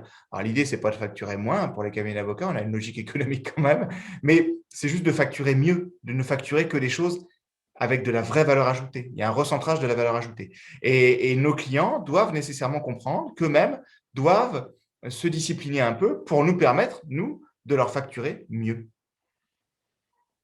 Et justement, puisque tu parles de facturation, les logiciels Cessib te permettent-ils, toi en tant que patron d'entreprise, hein, donc de pouvoir avoir une visibilité sur la gestion de ton cabinet, sur l'argent qu'il y a dehors, sur éventuellement le temps passé, parce que tu parlais de temps passé. Alors je ne sais pas si c'est une règle générale aujourd'hui pour toi de facturer au temps passé, ou si tu travailles aussi à l'abonnement, au forfait. Voilà, qu'est-ce que t'apporte aujourd'hui l'outil métier, les logiciels Cessib dans ton quotidien pour toi, en tant que chef d'entreprise, piloter ton activité? Alors, effectivement, l'aspect financier est important, hein. Quand on parle de logiciel métier d'avocat, il y a pas que le fait de fusionner les documents en Word et d'avoir éventuellement un publi-postage, comme on appelait ça avant, bien pratique. Non, ni même de centraliser au sein d'un même dossier, parce qu'à la limite, avec un explorateur Windows, vous faites des dossiers, c'est pareil, vous mettez tout dans le dossier. Mais, mais là, on va beaucoup plus loin. Non, la question de la facturation, la question statistique est essentielle. Ça veut dire que à tout moment, et y compris avec mon téléphone portable d'ailleurs, avec l'application, je peux savoir où j'en suis de la facturation, à hauteur du cabinet, à hauteur de mon pôle, par type de dossier, par type. Alors, on a fait une analyse. Nous, on a fait ça, on a fait, pour tout vous dire, un séminaire le mois dernier, le mois de janvier, très intéressant, où on a pris une journée pour analyser les statistiques du cabinet. Pour analyser les statistiques, y compris de manière rétroactive par rapport à il y a 5 ans, en disant voilà, qui sont nos clients, comment se compose notre clientèle. Et là, évidemment, les outils statistiques et de facturation de ces cibles nous ont été fondamentaux, parce que c'est ça qu'on a pris comme base. J'ai fait des jolis PowerPoint pour essayer de comprendre qui sont nos clients. Alors, on a aussi analysé nos retours de questionnaire de satisfaction au passage pour avoir une étude complète. Mais ces outils statistiques sont absolument fondamentaux dans la gestion au quotidien, pour savoir, notamment, ça va parler à certains, quelle est la masse de dépens ou de frais avancés à refacturer, parce que les frais avancés, c'est important. Ce sont les choses qu'on avance pour nos clients, telle une facture d'huissier, une facture de publicité ou de publicité foncière ou de publicité d'annonce légale qu'on avance et qu'on doit refacturer. C'est un service qu'on rend au client, mais c'est de la trésorerie en moins pour le cabinet, parce que nous, on le paye. Et tant qu'on ne l'a pas refacturé et que le client n'a pas payé la facture, c'est important. Donc, le glissement de la masse de dépens est un élément fondamental dans la trésorerie des cabinets d'avocats. Là, avec l'analyse CECIB, je peux savoir exactement quels sont les dépens, quels dépens ont été ou non refacturés déjà dans le dossier. Et donc, on peut dire, voilà, là, il faut qu'on refacture telle masse de dépens à tel client. Et ça, c'est hyper important. Donc, c'est à la fois un outil de management quotidien, micro-management au quotidien, pour voir où j'en suis de ma facturation au mois par rapport au même mois l'an dernier, par exemple. C'est également un outil d'analyse macro où je peux faire pas mal de choses avec les analytics pour essayer d'analyser finement quelle est la structuration de mon cabinet, quel est son devenir, quelle est sa stratégie, comment on doit envisager la stratégie, comment a évolué la clientèle au fil des années. Ça, c'est hyper important. Alors, c'est intéressant ce que tu dis. Comme on a aujourd'hui dans l'assistance des étudiants, hein, je voulais savoir aussi, est-ce que tu as des collaborateurs, hein, avec qui tu travailles? Est-ce que finalement l'approche financière, par exemple du temps passé, aujourd'hui est un ressenti, une crainte, un ressenti, tu sais, on peut dire comme un outil de flicage et ci et ça. Est-ce que finalement c'est bien abordé par les collaborateurs, bien compris par les collaborateurs et ils voient l'intérêt aussi peut-être, de la rentabilité du cabinet, de la rentabilité de leur activité finalement et ce qui permet parce que bon, on le sait dans une entreprise si, le travail n'est pas fait, bah, effectivement, on ne peut pas facturer, hein, c'est essentiel. Est-ce qu'il y a un ressenti négatif ou positif, hein, par rapport à cette gestion, par exemple, au temps passé? Alors, le temps passé, moi, les outils de suivi du temps passé avec CECIB, ça fait partie des choses que j'ai mis en place. On avait eu un congrès chez Rogeris où on s'était penché sur ces questions-là notamment. Et au retour du congrès, c'était il y a 2 ans, 2 ou 3 ans. Au retour, j'avais été convaincu, je m'étais dit, il faut vraiment que j'utilise ces outils de suivi du temps passé. Et depuis, donc, on les utilise, en tout cas à hauteur de mon pôle, avec mon collaborateur, mon assistante. J'utilise les outils de temps passé, d'autant que CECIB nous permet d'automatiser ça aussi. Par exemple, d'automatiser le fait que quand je suis sur un email et que je rédige un email, le temps que je passe à rédiger, quand j'envoie l'email, automatiquement, ça m'enregistre le temps passé à rédiger l'email dans le dossier. Idem, évidemment, si je fais des conclusions, pareil, je crée un document, peu importe. Donc, cette fonctionnalité temps passé, finalement, quand on la met en place et qu'on commence à l'utiliser, est importante. Après, ça, c'est en interne.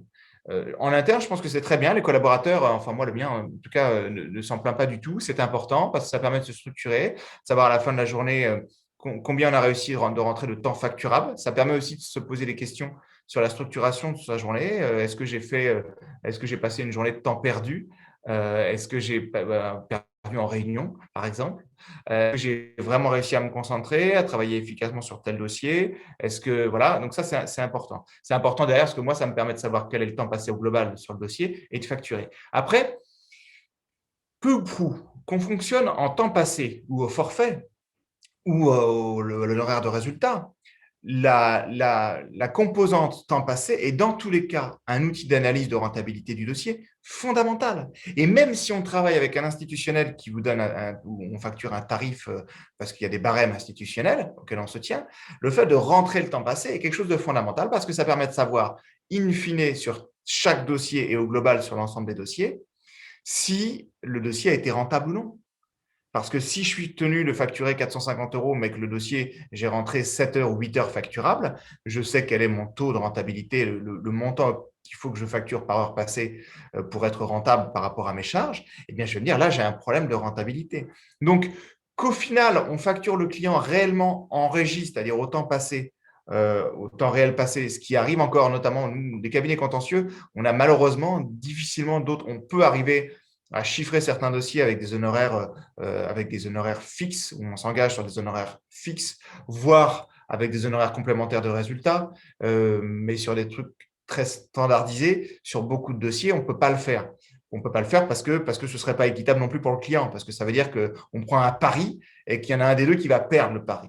Alors déjà qu'on fait un procès, qu'il y en a en général, on espère que la partie d'en face va perdre le procès. Si en plus on fait un pari qui est de dire, bon, bah, ça rentre dans les 10 heures, mais si en fait le procès s'avère beaucoup plus complexe parce qu'en face on a quelqu'un de retort et qu'on y passe 25 heures, bon, c'est l'avocat qui perd le pari et il n'aura pas forcément envie de retravailler pour le client.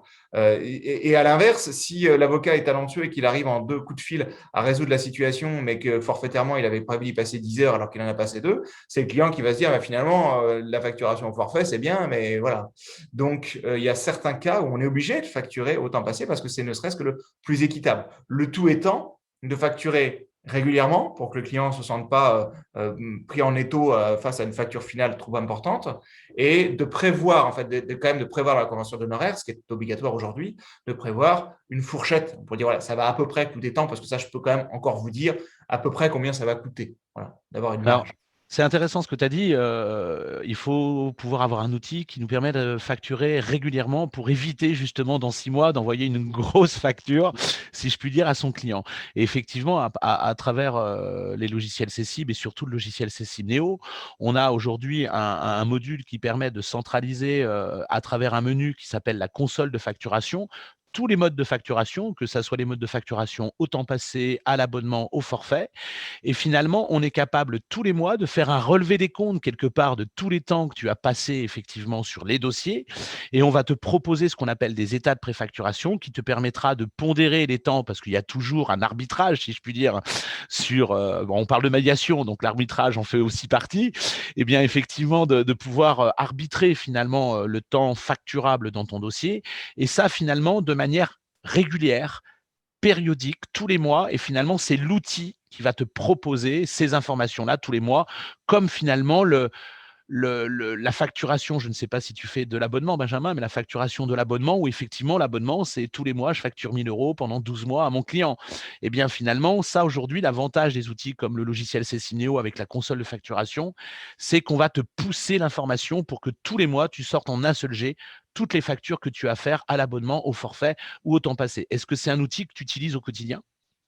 Alors non, nous, très honnêtement, on ne l'utilise pas au quotidien, cet outil-là. Ça fait partie des choses à améliorer, effectivement, parce qu'on ne facture pas de manière aussi rigoureuse tous les mois. On facture encore un petit peu peut-être à l'ancienne, c'est-à-dire quand il y a une échéance du dossier, en disant, voilà, bon là, il y a une échéance où, effectivement, j'ai fait un gros travail, donc je facture, et je facture y compris ce que j'ai fait avant.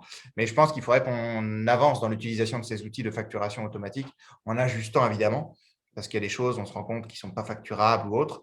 Je pense qu'il faut qu'on se discipline là-dessus, c'est certain. Sûr que cette facturation périodique a plusieurs avantages, hein, Benjamin, pour ton information dans ta réflexion d'organisation. C'est que, ça permet effectivement d'habituer d'abord un client à recevoir une facture de son avocat tous les mois, comme nous, on reçoit tous des factures de France Télécom, d'EDF et ainsi de suite. Bon, c'est vrai qu'aujourd'hui, on s'est habitué à ces factures et finalement, ben, on n'y fait pas plus attention, mais on est habitué. Deux, effectivement, comme tu l'as dit, c'est aussi un avantage de pouvoir envoyer une facture plus petite à son client et donc, du coup, pour lui, c'est plus facilement payable. Donc, effectivement, ça permet de fluidifier pour toi, d'abord, diminuer les impayés et d'autre part, de pouvoir également faire rentrer de la trésorerie régulière au sein du cabinet. Parce que c'est vrai que d'envoyer une facture de 1 000 € tous les mois ou d'envoyer une facture de 6 000 € au bout de 6 mois, Oui. quelque part, elle va être difficile à payer. Le client, il va falloir le relancer. Et puis finalement, pendant 6 mois, on n'aura aucune trésorerie qui sera rentrée. Et donc, on essaye effectivement de vous apporter des outils comme celui-là qui va vous permettre effectivement de vous simplifier la vie et de fluidifier la vie et d'apporter de la trésorerie régulière au cabinet. Voilà. Ouais, Je voulais la aussi. problématique la problématique de l'abonnement chez les clients est une problématique fondamentale. Moi, j'y ai beaucoup réfléchi. Après, dans les cabinets qui font du contentieux, j'ai tendance à penser, mais là, c'est peut-être une faiblesse, que c'est plus compliqué à faire parce que le contentieux, par définition, personne n'a envie de s'abonner pour avoir du contentieux. Euh, J'écoute avec beaucoup d'admiration les confrères qui ont mis en place des cabinets qui reposent sur ces modèles-là, et avec une sincère admiration, parce que je trouve que ce sont des modèles qui sont extrêmement intéressants à comparer au modèle de l'assurance, à comparer à plein d'autres. Aujourd'hui, on fonctionne tous par abonnement, hein. On a abonnement Internet, téléphone, assurance ou autre. On paye des sommes régulières tous les mois. Je trouve ça extrêmement intéressant. On a essayé de le mettre en place. Après, encore une fois, quand on crée un cabinet from scratch avec une offre commerciale from scratch, c'est probablement plus simple entre guillemets, éduquer les clients ou trouver la clientèle qui va accepter ce type de facturation, plutôt que d'essayer de changer les habitudes d'une clientèle qui est habituée à fonctionner de manière différente. Mais ce sont vraiment des choses extrêmement intéressantes dans la relation client, dans la place de l'avocat au sein de l'entreprise notamment. Bien sur un point, Benjamin, puisque tu parlais au départ, on parlait effectivement de télétravail, de confinement et ainsi de suite. On a parlé de l'outil métier qui t'a permis de continuer ton activité malgré que tout le monde soit chez soi. Tu nous as parlé effectivement des outils Digital Doc qui permettent effectivement de faire un bordereau de communication de pièces, de travailler du PDF tout en étant à l'extérieur. Tu nous as parlé du lien avec le RPVA. mais tu nous as pas parlé de la téléphonie. Comment tu as fait pour gérer finalement le client qui t'appelait au cabinet, mais il y a plus personne au cabinet? Comment ça s'est passé? Et est-ce que tu l'as, fait de manière externalisée avec EcoStaff comme on l'a dit? Est-ce que tu as, travaillé avec ton portable ou finalement, est-ce que tu as mis en place parce que tu le sais, on a, effectivement, dans le groupe, Cecib et Septéo, on a effectivement fait le rachat d'une société qui s'appelle Appliwave, qui est une société qui commercialise et qui développe des logiciels, de téléphonie sur IP. Donc sachez quand même que à tous, pour votre information, la technologie analogique qu'on connaît aujourd'hui va disparaître en 2023 et qu'en 2024, effectivement, la téléphonie sur IP sera la norme, on va dire. Donc du coup, il faudra être sur la téléphonie sur IP et effectivement, avec le logiciel, Cecib VoIP, on a mis un lien entre la téléphonie sur IP et le logiciel métier qui apporte plusieurs avantages. Déjà, on n'a plus besoin effectivement d'être au cabinet avec une centrale téléphonique comme on le connaissait pour pouvoir être joignable. On peut être chez soi, on peut être ailleurs et à côté de ça, on a effectivement un système de reconnaissance du numéro de téléphone qui permet finalement, quand le client appelle, de dire: «Bonjour monsieur Chabot, vous appelez dans quel dossier?» Ce qui n'est plus du tout la même façon d'accueillir son client que: «Bonjour monsieur, vous appelez pour quel dossier?» Et puis après, il y a toute la partie temps passé, suivi des appels, traçabilité de l'appel. Est-ce que c'est quelque chose que tu envisages? C'est quelque chose que tu as mis en place? Et comment tu as géré finalement cette externalisation du téléphone? Alors, on l'a géré différemment selon le premier confinement ou le second, parce que là, on arrive au troisième. Le premier confinement, tout simplement, on avait déjà un service, on avait EcoStaff parce on avait pris EcoStaff pour les besoins de la principale gestionnaire du standard était en congé maternité.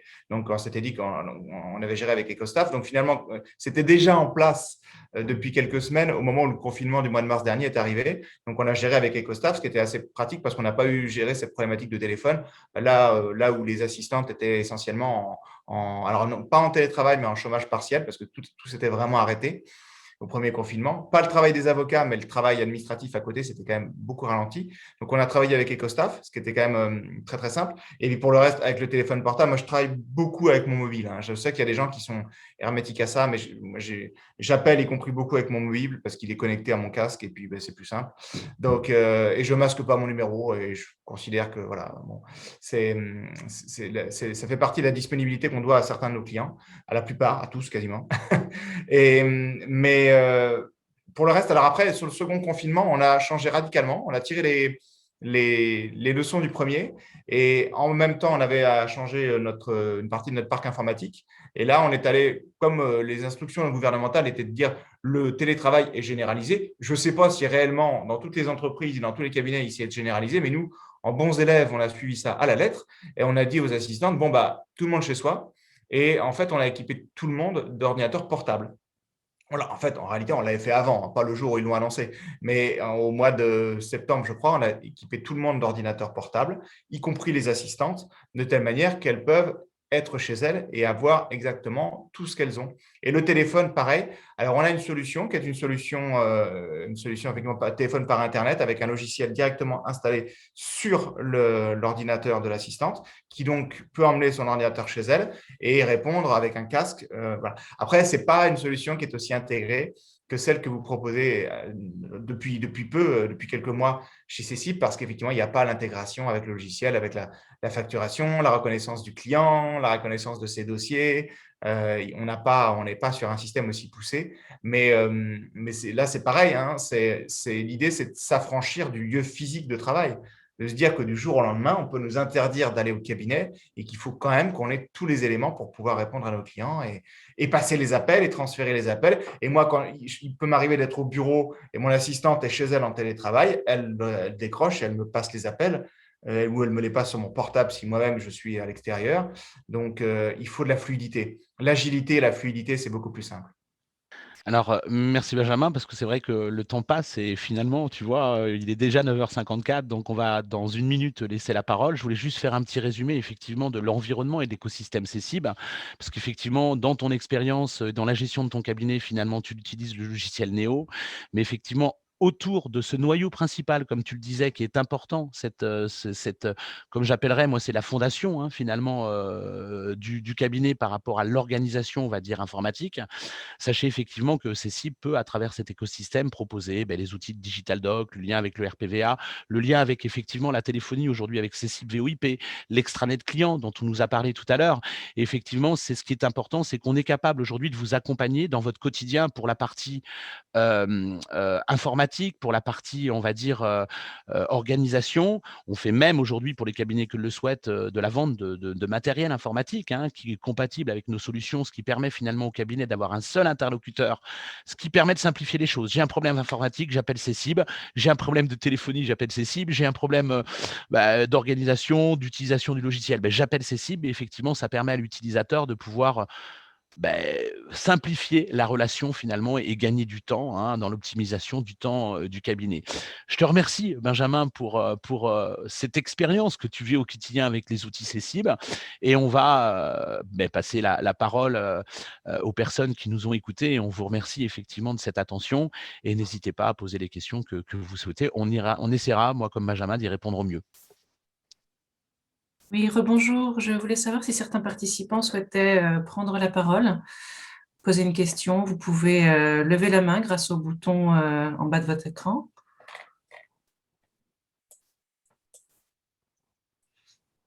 Vous pouvez également poser vos questions par écrit dans le fil de discussion.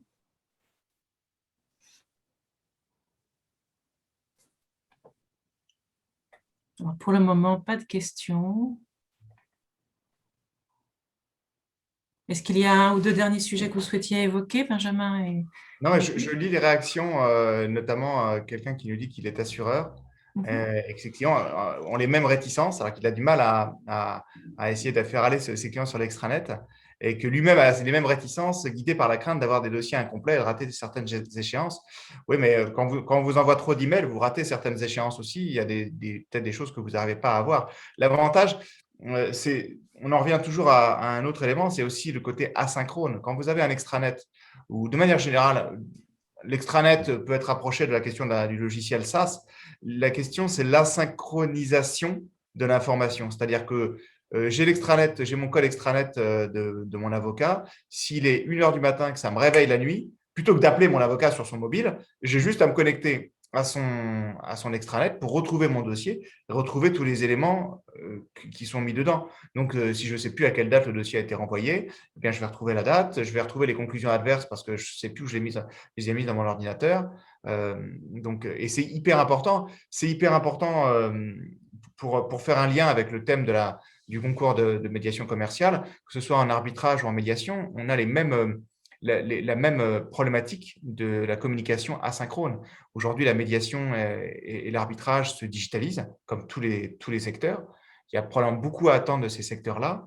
Et l'utilisation d'outils asynchrones qui permettent finalement de faire se rencontrer, que ce soit dans le rapport avocat-client, un avocat, un client, ou dans un rapport entre médié et avec le médiateur, ou avec un arbitre et dans un tribunal arbitral, où là, pour le coup, on est sur un rapport beaucoup plus lié sur la question du contradictoire. L'idée d'utiliser des espaces asynchrones, de plus centraliser dans un endroit physique des documents papier, mais de centraliser des informations dans un endroit virtuel accessible en ligne, où que soient les parties, même si elles sont très éloignées physiquement et à tout moment, est un enjeu fondamental. C'est l'enjeu de l'asynchronisation, l'insynchronicité, je ne sais pas comment on dit, mais c'est absolument fondamental. Et c'est ça qui va faire gagner probablement en coût logistique beaucoup de nos métiers qui ont du mal à se moderniser. C'est fondamental, à mon avis. Benjamin, je profite de te parler d'une exclusivité, puisqu'on parlait du lien avec le client et de l'envoi de documents. Sache qu'aujourd'hui, on va sortir là le 23 mars.